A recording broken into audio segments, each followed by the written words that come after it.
Welcome back to the Sacred Light Collective podcast. You are with Ali, and I am delighted to have you here for another episode of Sharing My Journey. This podcast is quickly becoming more of a reflection of my personal journey, and I really do appreciate the wonderful comments and the feedback, the love and the messages of support that I've been receiving on how this is really resonating with you, and I am just beyond grateful for that. Because in this interesting energies of the last few weeks, I've really been uncovering this undercurrent of what leadership is looking like for me and what leadership feels like for me. And I've really uncovered through the intensity of this contraction period that I've been navigating and the full moon in Pisces energy, because being a Piscean, this moon has really amped up for me, as well as everything else that's been happening with the retrogrades, the cosmic energies, and of course, my own personal ascension journey. I've really been navigating what leadership looks like and feels like, and how I'm being called to lead and to guide and to teach. And, I'm really feeling this shift, a big shift coming in a way I didn't expect, and how different that is to what I was doing and what I'm currently doing, what I have been doing. And also this identity that I had about, really being a spiritual person, a spiritual healer, quote unquote. So it's been really interesting to see where I'd kind of put myself into a box and where I'd shaped my own journey on what I had seen around me and what I'd seen others doing. And, it's the energy of, I want what she's having. That's kind of how I feel like in reflection and contemplation of my journey too, somewhat. I feel like that's mapped and shaped a lot of my path anyway. And so that's been really interesting, because the more I embody my higher self and my consciousness in physical form, the more I'm really understanding the depths of what is true for me and untangling from what I think I should be doing and what my mind or my ego actually wants me to do versus what my heart and my higher self is actually asking of me to do. And it's so interesting. I was having a conversation with a dear friend of mine about just how I was feeling. Like, this was a week ago. And she asked me a couple of really poignant questions that at the time I didn't really think too much about, but we were talking about change. And shout out to Lily, because I know you'll be listening, Lily, and thank you, because this was a real game changer. She asked me if I was looking for change, was I ready for change, and did I want the change that I could see cropping up in my life? And you know what? I think I was just so stuck in the fear of things changing. And her questions of, well, would you like to move, or would you, are you ready for fresh energy, a fresh experience? It really opened my awareness and began to shift my perspective. And it was interesting because over the entire day after I spoke with her, those questions kept popping into my mind, kept coming into my awareness. And I recognized that, yes, I wanted change. And in fact, I had been asking for it. And these changes are what I kind of been asking for, or they were coming up in reference to what I'd been asking for, because I have been setting a really clear intention and affirmation prayer every morning. And part of that has been asking to be in alignment with my highest timeline, my most abundant, joyful, easeful timeline. And that I'm always in alignment to my higher self and my true north. And so when I was reflecting on the questions that she asked me, it was like a light bulb went off, where I simply recognized that I was experiencing, or what I was experiencing was the shift, the realignment to the change that I had been asking for. And as part of that, I think I didn't want to face, and what I didn't want to let go of was how I saw myself as a leader, or as a guide, or a teacher, space holder, all of the ways that I've been showing up in my spiritual leadership. And I was recognizing how it actually wasn't really serving me. And, it wasn't necessarily the way that I was feeling now called into service, to love, to God, to source, creator, Sophia, whatever the energies are that you connect with in that. And being in service to the light and the love of the truth that I am. And there was this huge wave of relief that came over me when I actually gave myself permission to feel into this, to see this. And in the last episode, when I spoke about having that moment of wanting to burn everything down to the ground, to retreat, to escape, I suddenly saw all of that really differently. It was like a permission piece to actually just make some changes. I wasn't locked into the way that I was showing up in the world, and I wasn't locked into the way that I was offering my service and that it could look differently. I could make changes to that. And it was like a second light bulb went off of understanding where maybe I was being called back into what was really being asked of me, what my service was really being shared through, and how that this was actually very different to what my mind and my ego had shaped and created for me. And I wanted to share this with you because I think that we can often get confused between the way our heart is speaking to us, our higher self is speaking to us, and by the way that our mind or our ego is often subtly shaping, the ego expectation or mind's expectation on how we show up, what we do in the world. The age old, what's my purpose question that we all go through in some point in our awakening journey. And as I was reflecting on all of this, I was reflecting back to 2017, 2018, when I really decided I was going to commit to creating a business around my then qualification in kinesiology. And I had my Reiki masters. I was really going to open up and step into that because I knew that that was part of my calling and I wanted to serve through those means. And that's the way that I felt like I was being called to show up at the time. And I started working towards this business model of being a practitioner. And so naturally, when you're starting out, you look to others for advice. I look to other practitioners, just even people in business, and areas and spaces for inspiration to create this reality of a business. Which then I now realize began to create an expectation or a vision in my mind. And it was a much more analytical, I think. Even I've just said I think then, which means yes, it was very much an analytical process. Because 5 years later, I've now recognized that this structure, quote unquote, that I had been working towards or pushing and striving to achieve was actually more my mind and my ego's vision rather than my soul's calling, so to speak, that sparked, that sparked the stage of this journey. So I can see many points along the way where my higher self has also been asking me to show up in different ways, but my mind got so fixed on that this is what I need to do and this is how it needs to look. I need to be working in this full time and I need to be this and I need to be that. And how can I do this? How can I achieve that? Very, old paradigm business corporate structure as well, which did not suit what I was trying to create. And ultimately, all of this was really pulling me away from what was really true for me. And don't get me wrong, I'm not closing my business down or I'm not going to show up as I have been. All of that, still feels resonant to me. And I'm not necessarily taking anything away, but there's a different balance there now that I'm feeling called to and different spaces that I'm feeling to create for myself to bring through new ways of being in service and, how my leadership looks to me and the type of leader I want to be. And the way that I can do that without necessarily having a business to do that. How am I being a leader day to day?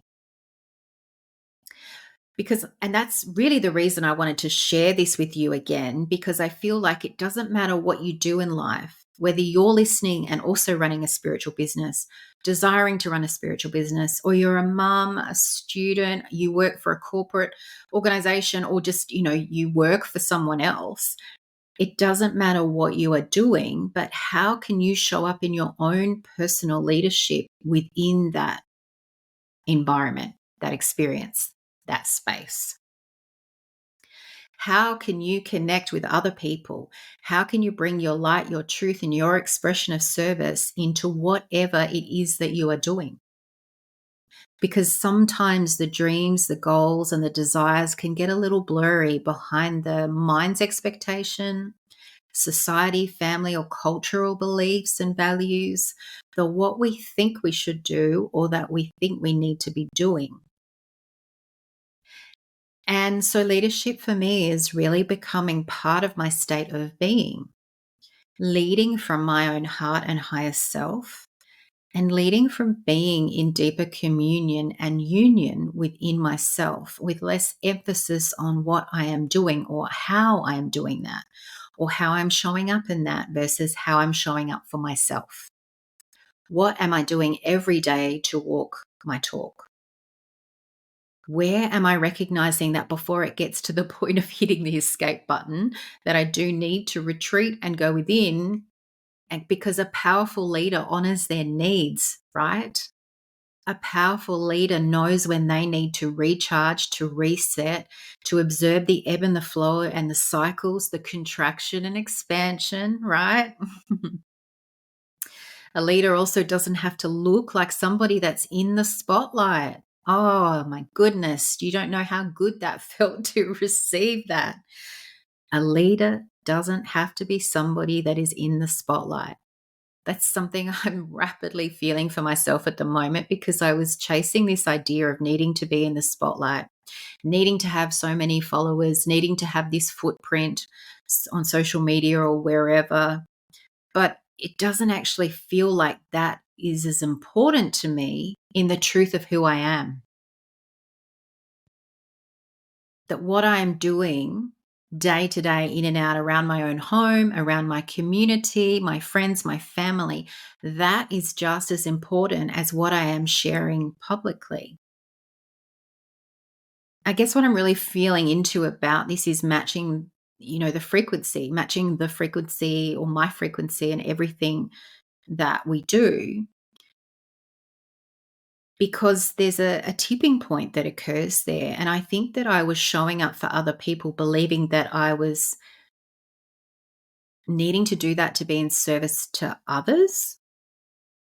And it was kind of a random moment where my guides shared with me this concept of being a martyr, and kind of showing me this space in which, having moved through people pleasing, having moved through being the victim, it felt like this was a deeper layer of those programming, the tendencies, conditioning patterns, whatever you want to call it. And how was I perhaps stepping into this frequency of martyrdom? Because I was feeling like I had to show up for a greater cause and for everybody else at the expense of myself.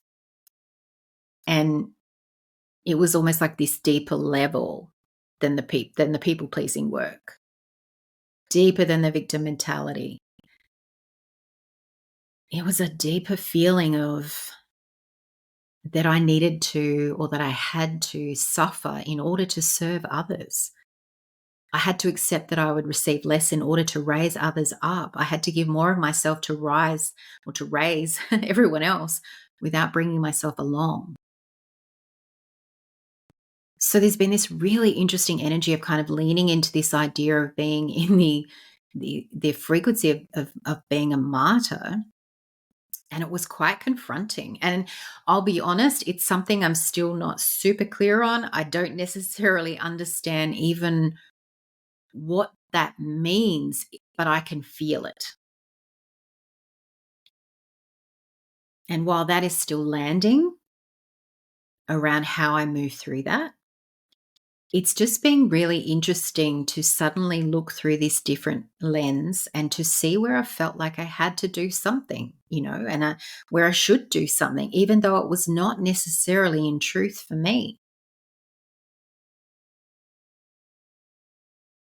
And even though I feel like I have done so much work on all of this in the last particularly 12 to 18 months, about coming into alignment with my truth, I feel like this was a deepening now of the embodiment of that, learning to put that into action and to be in the energy of that as a human, day to day.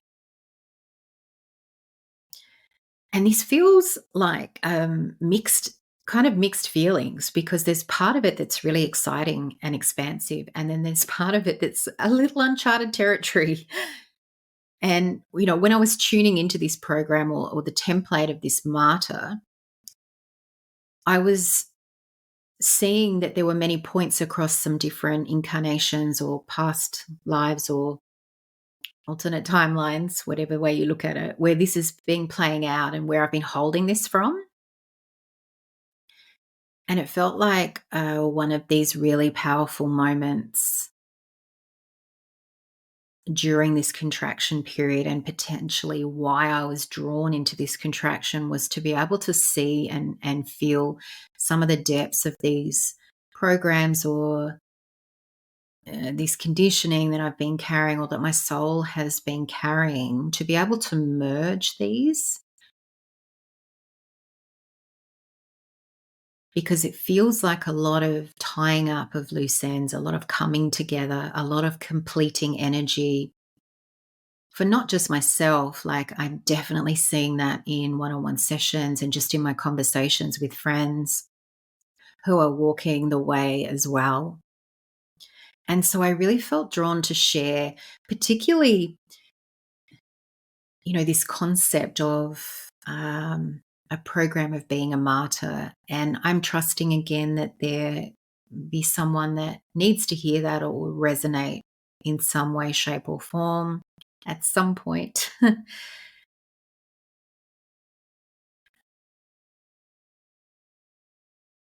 And, this is something that I am certainly not the only person that is experiencing this or dealing with this, but if anything, about my journey of the years that has shown me is that when I'm walking this path and stepping into these energies and frequencies, to shine light on it for you to see the way to bring it into your awareness too. Because, as I speak into most episodes, we're walking through this together. And this is something that I'm really starting to embrace as part of my understanding of my leadership role. As I lead and guide myself and share how personal leadership looks to me, my aim is to empower you to lead yourself as well.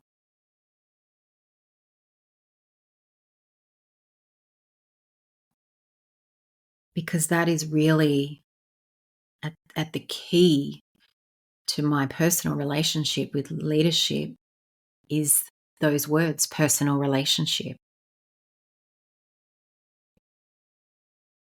It is how I am leading myself. It's how I'm showing up for myself. It's how I am taking responsibility and ownership for me. So we are all leaders in our own ways. And some of us will do that in multiple ways, in multiple levels, both inner and outer. And I know there are ways that publicly I'm still going to step into as a leader. I just haven't yet aligned to what that looks like right now, because I'm in a phase, a cycle, the ebb and the flow of my personal leadership journey. And to be the leader that I truly desire to be, I want to walk the way. I want to walk my talk. I want to come to you having been in the trenches,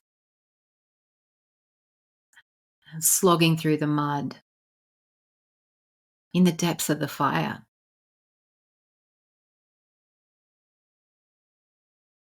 And the leaders that I look for the same qualities, the same frequencies, the same energy.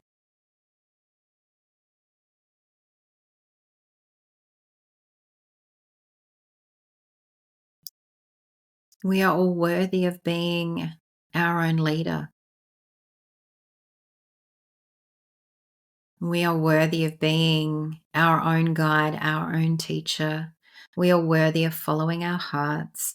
We are worthy of following what lights us up, and to remember that that is constantly changing and evolving because we are constantly changing and evolving. And as I shared before, this idea that I had in 2017 and 2018 was fixed. Like I had it locked in. And here I am in 2023, 5 years later, still trying to create that fixed idea, that fixed dream, still chasing it without realizing really what I was chasing anymore. Why was I trying to push a round peg in a square hole? I have changed so much in the last 6 months, let alone the last 5 years. So, of course, the way that I show up or the way that I feel called to share or to be is going to constantly evolve and change as well. And my friends, sometimes I think that's the permission piece too, isn't it? It is to give ourselves permission to pivot, to change, to be flexible, adaptable as we evolve and grow and change. And again, I'm not the only one that is going through this accelerated time. You are too. And I know that because you tell me, I hear from you. I witness it in one on one sessions. And, my soul family, I see that happening.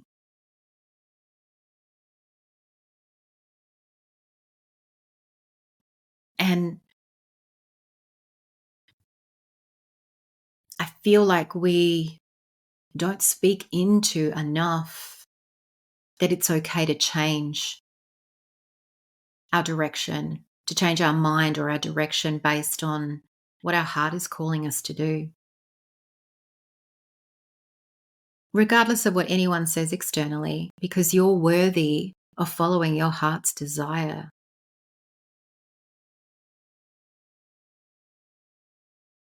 You're not only worthy of that,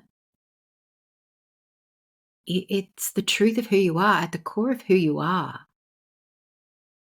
Like it goes even deeper than that.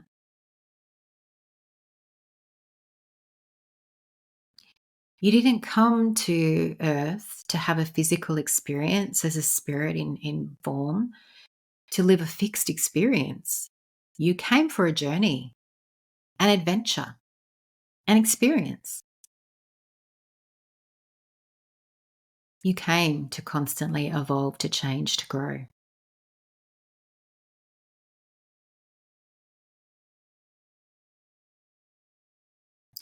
So, really, what I'm feeling here, the invitation for you in this episode, this soul share, is for you to sit, to contemplate, to reflect, perhaps on the goals that you've been working towards or the frequency of who you're becoming. What is in alignment with who you are now? Are you working towards something that was in alignment for you a month ago, 6 months ago, 6 years ago? Like, what is here for you in this moment of your evolution right now? And my invitation on top of that is to keep checking in. I feel like even as I'm speaking into this episode and sharing with you here, there's a lot dropping in the back of my mind about what's feeling aligned for me to show up in and how leadership is looking for me. Making peace with simplifying some things and being happy, being okay with just focusing on how I'm showing up for myself day to day, minute to minute, moment to moment. Allowing my higher self, my heart, my soul to be my leader, because we are all our own leaders. We are all our own healers. We are all our own teachers and space holders. And at the moment, how I would define how this leadership, this spiritual personal leadership for me, it is about just being myself, and it is showing up and being my true, authentic self in alignment to the love, to the light, to the truth that I am, and how that is asking to be served through me, to be shared and expressed through me now, here, in this moment.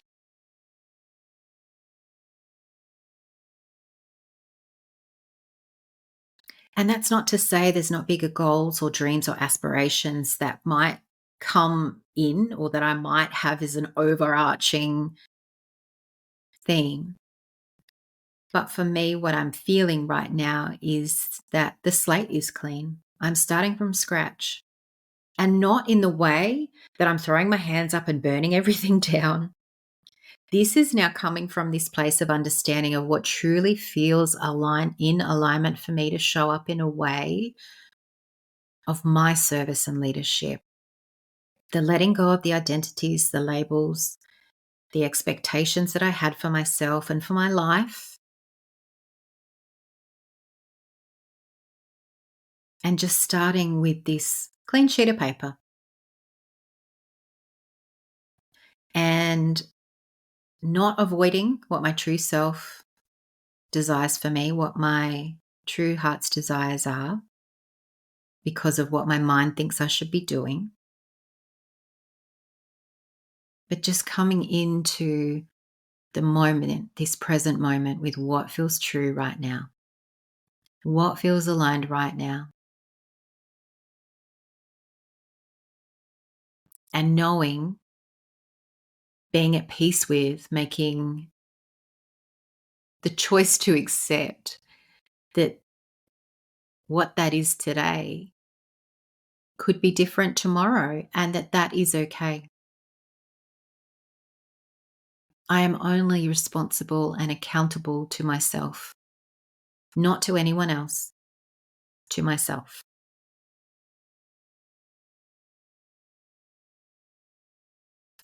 I hope that's been of service to you, my dear friends, beautiful souls and listeners. I hope that it's been of service to you and given you something to think about, that it's planted a seed, that maybe it's been the sign that you didn't know you needed. And again, I am just so deeply grateful to be sharing this journey with you. Thank you, thank you, thank you. The light, the love, the divinity within me honors the light, the love, the divinity within you. Namaste.